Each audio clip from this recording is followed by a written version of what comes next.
And the first copy that comes up, that's at the actual game, because the first few listings might be the case and manual by itself. Yeah.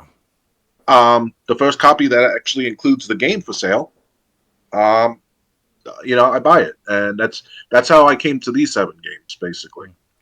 Okay. So yeah, so I might be playing these games on stream. I might be reviewing them for the website, maybe not. But yeah, that's like I said, that's an example of what I'm going to be doing in the future, at least for this year and the years I see, unless something changes from this all digital hell that we're headed towards. Oh yeah. Ready to move on, or Yeah, I want to say too one more thing about the all digital market. It's all sure, well and good, very convenient to have this digital market, but you can't keep track of it as a customer because you have rights as a customer to keep track of what you buy and not buying, and they can use that against you in a court of law or some form of uh, judicial consumer rights really matter because like I said was before they lied to my face over the phone saying that you didn't delete you deleted your Bayonetta game your Bayonetta movie whatever don't I bought it full price or on discount full price whatever for the permanently have it on the store or to buy it to download and watch. So it's all it's all about matter of perspective, timing, and also memorization. So if you have the stress levels for it, go for it. For all I care. But if you don't like the all digital market, just stay with old games. You'll be fine for now. So yep. So yes. Also, I do one thing I forgot. I'm also putting myself on $80 one price limit per game. okay, Now you're probably wondering how I came to $81. I'll yeah, explain. A full price game is now $70. A Game Pass Core subscription is $11 a month. 70 plus 11 is $81. If a game costs more than $81, it's too expensive. So that's how I came to like my price limit. So anything over $81, um, it's just out of my price range. okay, So ready to move on? yeah, ready. All right. Next,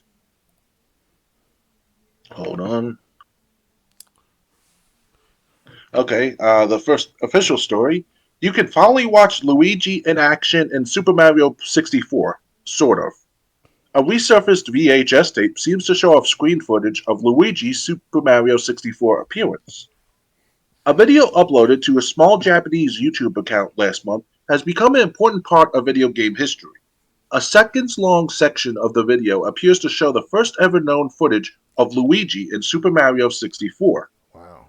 The 13-minute and 20-second mark of the video, which was uploaded to the Now and Game channel account on November 22nd, shows a brief look at a few monitors at Nintendo's booth from the 1995 Space World Convention in Japan. One of the monitors flashes to a room with checkerboard flooring, while a tall figure in a green shirt, green hat, and overall performs the Super Mario 64 spin jump and floats to the ground. We finally have a glimpse of what the early multiplayer mode for Super Mario 64 looked like. This is also the first time we have seen Luigi's Super Mario 64 model outside of the Nintendo League. Per VGC, the footage matches a 1995 interview with Nintendo head Shigeru Miyamoto in an official Japanese strategy guide, which mentions Luigi as an intended second playable character in the interview. Miyamoto describes an area which closely resembles the stage seen on the monitor, specifically the room made of simple Lego-like blocks, where the two plumbers could run around in there, climb slopes, jump around, and more. The newly revealed video comes 3 years after a massive leak of internal Nintendo information showed Luigi's character model from Super Mario 64 for the first time. A 2009 interview with Miyamoto and late Nintendo president um, Satoru Wada also spoke about the game's multiplayer mode, which apparently used split screen technology to keep both characters on screen. Mario, Luigi, and many more are playable in the duo's latest adventure, Super Mario Wonder, which is now available now exclusively on Nintendo Switch. Um, so, what do you think of the fact that Super Mario 64 was originally going to have Luigi as a second playable character? It surprised me at first, yes, but it wouldn't surprise me at all because almost every Super Mario game that we had up until what Super Mario Brothers 3 if not Super Mario Brothers World at all. We had Luigi in it, so you know, Yeah, he was in Super Mario World also. Yep. yeah. So I'm like, okay, it's predictable at the same time, not predictable. It's like a back and forth, I would say, because we expect Luigi to be somewhere in the game after the first few levels of Super Mario 64, right? So that was like the expectancy. Like, oh, I can't wait to see Luigi as second player unlock the game or some shit like that, you know. But obviously, it wasn't the case after what 25, almost 30 years now. So Yeah. It's funny on Super Mario 64 DS. Well, I actually hated how this turned out, but on yeah, Super Mario 64 DS, Mario, Luigi, and Wario come to the castle for a cake for Princess Peach, and then they all get kidnapped quietly and quickly, hmm and then Yoshi, who's sleeping on the top of the castle, has to go rescue them. mm, And I'm thinking maybe I'm like, why didn't they ever make Mario 64 two-player game? That would have been so hard, especially for those stars that are so really hard to get, like in the later levels, in the later worlds. yeah, Um, I just think it was a missed opportunity, but for some reason, maybe I I just don't know why they didn't make Super Mario 64 two players.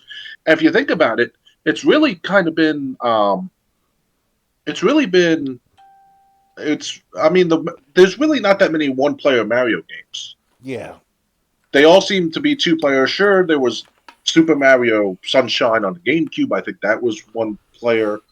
I think Luigi's Mansion is one player, yep, and there might be. I think the Galaxy games. I'm not sure if they're one player or not.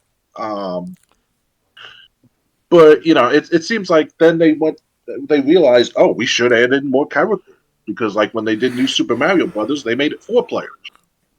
So yeah, it's kind of weird that that was Super Mario 64 was the first game where you didn't have a multiplayer um, that could work together. You didn't have Luigi in the game. Um, they intended for him to be there, but I guess something got cut later in production. I see. Or yeah, so they at least intended, but I just wonder how much better Super Mario 64 would be if like two players could work together like on the desert level or the fire lava level to get those stars. hmm But then again, I'm also a person who is so sick of Super Mario 64. That is definitely one retro game I'm not going after mm, because I've just played it so many times and never beat it, and that's just not something I want playing ever again. right. Ready to move on? Yeah, I'm ready. All right. Next, Activision Blizzard will pay $54 million to California after settling lawsuit.